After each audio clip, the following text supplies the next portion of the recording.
नमस्कार। The वाइडस computer centre के online classes में आप सभी का बहुत बहुत स्वागत है। लास्ट क्लास में हम लोग बात किए थे कि ऑपरेटिंग सिस्टम कौन कौन से कार्य करता है। आज हम बात करेंगे कि ऑपरेटिंग सिस्टम कितने प्रकार के होते हैं। तो चलिए देख लेते हैं कि ऑपरेटिंग सिस्टम कितने प्रकार के होते हैं। ऑपरेटिंग सिस्टम को दो आधार या क्षेत्र में डिवाइड किया गया है। वो कौन से? Number 1, interface. Interface wise operating system को दो भाग में डिवाइड किया गया है। नंबर 1 होता है CUI और नंबर 2 होता है GUI। CUI का फुल फॉर्म होता है कमांड यूजर इंटरफेस और GUI का मतलब होता है ग्राफिक यूजर इंटरफेस। अब हम जानेंगे कि CUI और GUI क्या है और इन दोनों में फर्क क्या है। देखिए, CUI जो टाइप के ऑपरेटिंग सिस्टम है उसका एक एग्जांपल होता है जैसे डॉस यानी डिस्क ऑपरेटिंग सिस्टम एक टाइप का ऑपरेटिंग सिस्टम है। और GUI इसका एग्जांपल है विंडोज। और भी है, विंडोज है, लिनक्स है, यूनिक्स है, मैक है और आपके मोबाइल में जो ऑपरेटिंग सिस्टम चल रहा है वो भी GUI में ही आता है यानी ग्राफिक यूजर इंटरफेस ही होता है। अब हम जानेंगे कि CUI और GUI में फर्क क्या है और CUI किसे कहा जाता है और GUI किसे कहा जाता है। CUI यानी कमांड यूजर इंटरफेस, कई बार इसको बोला जाता है कैरेक्टर यूजर इंटरफेस। क्यों बोला जाता है? जब फर्स्ट टाइम डॉस यूज हुआ था, डिस्क ऑपरेटिंग सिस्टम, उसमें ये डॉस जो है एक कमांड यूजर इंटरफेस होता है यानी इसमें कोई लोगो, आइकन, पिक्चर, वीडियोस नहीं होता था। इसका मतलब होता है इसमें माउस का इस्तेमाल ही नहीं होता था। इसमें बस कीबोर्ड से आपको कमांड देना होता था। कैसे? देखिए, मान के चलिए अगर आज के डेट में आप डेट देखना चाहें तो कहां देखेंगे? आपका जो डेस्कटॉप होता है वो डेस्कटॉप में नीचे की तरफ जो आपका टास्क बार होता है वो टास्क बार के यहाँ पे ये वाला जो पार्ट होता है जिसको बोला जाता है सिस्टम ट्रे, यहाँ पे डेट और टाइम दिखता है।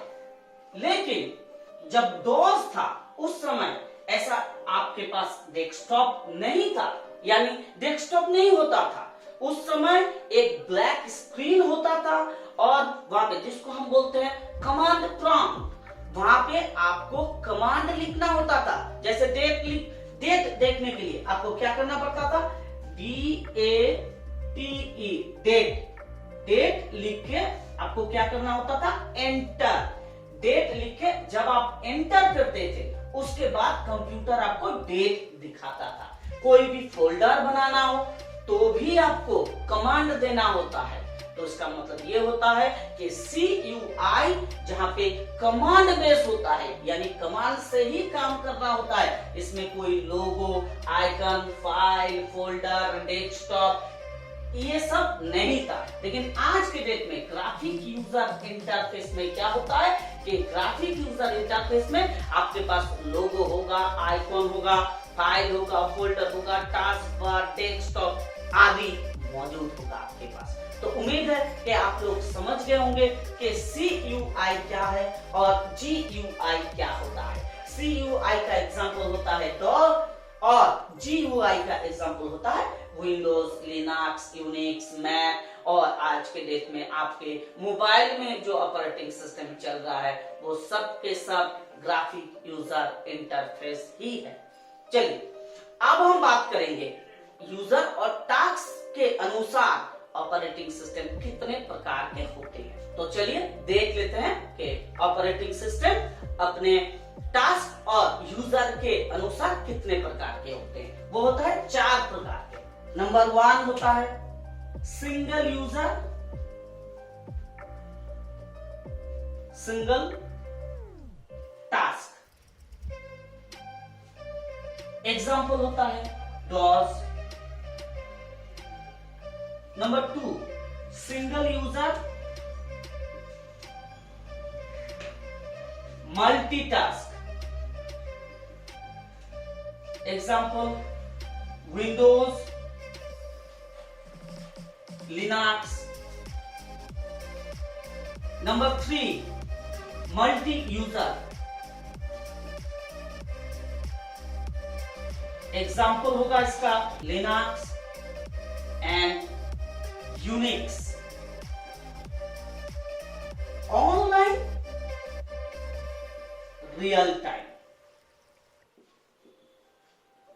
इसका एग्जाम्पल होगा लिनक्स और विंडोज सर्वर।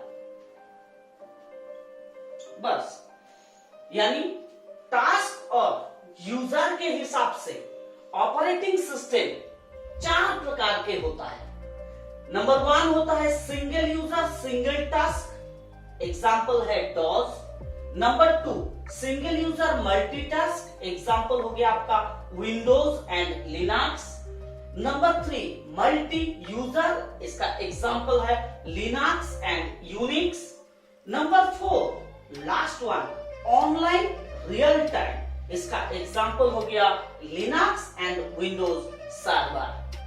चलिए अब इनके बारे में जानेंगे कि किसको कहा जाता है सिंगल यूजर सिंगल टास्क और क्यों।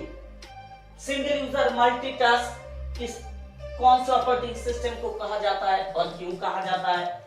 Multi user operating system Linux और यूनिक्स क्यों है। Online real time operating system के बारे में भी हम जानेंगे। देखिए, ये जो आपका single user single task operating system है, एट ए टाइम एक बार में एक ही यूजर उस कंप्यूटर में काम कर सकता है और एक टास्क पे ही काम कर सकता है। जब तक वो टास्क पूरा नहीं हो जाएगा तब तक वो यूजर दूसरा कोई काम कर नहीं सकता। एज एग्जाम्पल, अगर हम आपको एग्जाम्पल उदाहरण दे तो ध्यान से आप एक बार याद कर लीजिए। पुराने जमाने में जो मोबाइल हुआ करता था उस पे जब कॉल आता था तो मान के चलिए किसी एक का कॉल आया और आप बात कर रहे हैं उनसे।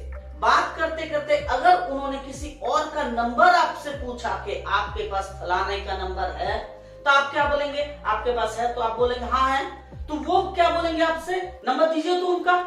तब क्या करेंगे? उस समय क्या होता था कि मोबाइल में एक आपका टास्क चल रहा है कि आप फोन पे बात कर रहे हो, लेकिन दूसरा टास्क तब तक आप नहीं शुरुआत कर सकते जब तक वो पहला वाला टास्क कंप्लीट नहीं हो जाता। यानी कॉल चल रहा है तो जब तक कॉल चल रहा है तब तक आप दूसरा काम नहीं कर सकते। कॉन्टैक्ट्स में जाके उसका नंबर आप उसको नहीं दे सकते थे। तो उस समय क्या करते थे? आप फोन को डिस्कनेक्ट करते थे और उसके बाद उस नंबर को याद कर लेते थे या तो किसी जगह पर लिखते थे। उसके बाद दोबारा दोस्त को कॉल लगाया, उसके बाद उसको आप वो नंबर देते थे। इसका मतलब एक डिवाइस, एक यूजर और एक ही टास्क पे काम कर सकता है। कंप्यूटर में ये जो डॉस ऑपरेटिंग सिस्टम था, वो डॉस ऑपरेटिंग सिस्टम में एक यूजर एट ए टाइम एक ही काम कर सकता था। जब तक वो टास्क कंप्लीट नहीं होता था तब तक वो दूसरा टास्क शुरुआत नहीं कर सकता था। अब हम बात करेंगे सिंगल यूजर मल्टीटास्क के बारे में। यानी ये वाला जो ऑपरेटिंग सिस्टम है जिसका एग्जांपल विंडोज और लिनक्स है, इसमें क्या होता है? इसमें होता है कि एक यूजर एक कंप्यूटर में एक से अधिक काम कर सकता है। एज एग्जांपल, आज के डेट में जो विंडोज के ऑपरेटिंग सिस्टम वाले कंप्यूटर होता है, यानी डेस्कटॉप हो चाहे लैपटॉप हो, उस पे आप खुद ही देखिए कि आप एक साथ 2-3 काम करते हैं। एग्जाम्पल के तौर पर मान के चलिए कि आप वर्ड में एक लेटर टाइप कर रहे हैं और उसके साथ साथ आप गाना भी सुन रहे हैं। तो क्या हुआ कि जो लेटर टाइप कर रहे थे वो एक टास्क हो गया और जो गाना सुन रहे हैं वो दूसरा टास्क हो गया। तो एक यूजर, एक कंप्यूटर, लेकिन टास्क कितने हुए? 2 या इससे अधिक भी आप कर सकते हो। इसके चलते ये वाला ऑपरेटिंग सिस्टम को बोला जाता है सिंगल यूजर मल्टीटास्क, यानी एक यूजर एट ए टाइम एक कंप्यूटर में एक से अधिक काम कर सकता है। अब हम बात करेंगे मल्टी यूजर ऑपरेटिंग सिस्टम के बारे में, जिसका एग्जांपल है लिनक्स और Unix. Multi user operating system वो ऑपरेटिंग सिस्टम होता है जिसमें एक साथ एक ही कंप्यूटर में बहुत सारे यूजर काम कर सकता है और हर एक यूजर अपने अपने हिसाब से अलग अलग टास्क पे काम कर सकता है। जैसे कि मान के चलिए कि बड़े बड़े जो कंपनियां होता है वहां पे एक सर्वर मशीन होता है और उसके साथ जितने भी यूजर होता है सबके सब अलग मशीन पे काम करते हैं, लेकिन उसका जो डेटा होता है वो सारा डेटा उसी सर्वर के साथ जुड़ा हुआ होता है, यानी लैन के जरिए इनको कनेक्ट किया जाता है, यानी नेटवर्किंग के जरिए इनको कनेक्ट किया जाता है। और इसके चलते ये एक मशीन से दूसरे मशीन पर डेटा ट्रांसफर कर सकता है और चाहे तो इनके जो हार्डवेयर होता है उसका शेयरिंग भी कर सकता है, यानी किसी भी मशीन से किसी और मशीन में प्रिंट आउट भी दिया जा सकता है। इसी के चलते इसको बोला जाता है मल्टी यूजर ऑपरेटिंग सिस्टम। अब हम बात करेंगे कि online real time operating system क्या होता है, जिसका एग्जांपल है लिनक्स और विंडोज सर्वर। एक ऐसा ऑपरेटिंग सिस्टम होता है जिसमें रियल टाइम शो होता है। इसका मतलब होता है कि इसमें माइक्रो सेकंड का भी फर्क नहीं होता। इसमें बहुत सारा कंप्यूटर, बहुत सारा यूजर एक ही साथ में काम करता है। ये यूज होता है ज्यादातर मिसाइल और जो सैटेलाइट होता है इनको जो लॉन्च किया जाता है उस समय ये ऑपरेटिंग सिस्टम का यूज होता है। इसके अलावा ये operating system space research centre, computer research centre आदि जगह पे ये यूज होता है, आदि संस्थानों पे इसका यूज किया जाता है। रीजन एक है कि इसमें रियल टाइम शो होता है, इसमें माइक्रो सेकंड का भी फर्क नहीं होता। उम्मीद है कि आप लोग ऑपरेटिंग सिस्टम के क्लासिफिकेशन के बारे में समझ गए होंगे। Thank you very much, thank you for watching, stay in touch with the virus computer centre. और अगर आज का ये वीडियो आप लोगों को अच्छा लगा हो तो प्लीज वीडियो को लाइक कीजिएगा, कमेंट कीजिएगा, शेयर जरूर कीजिएगा।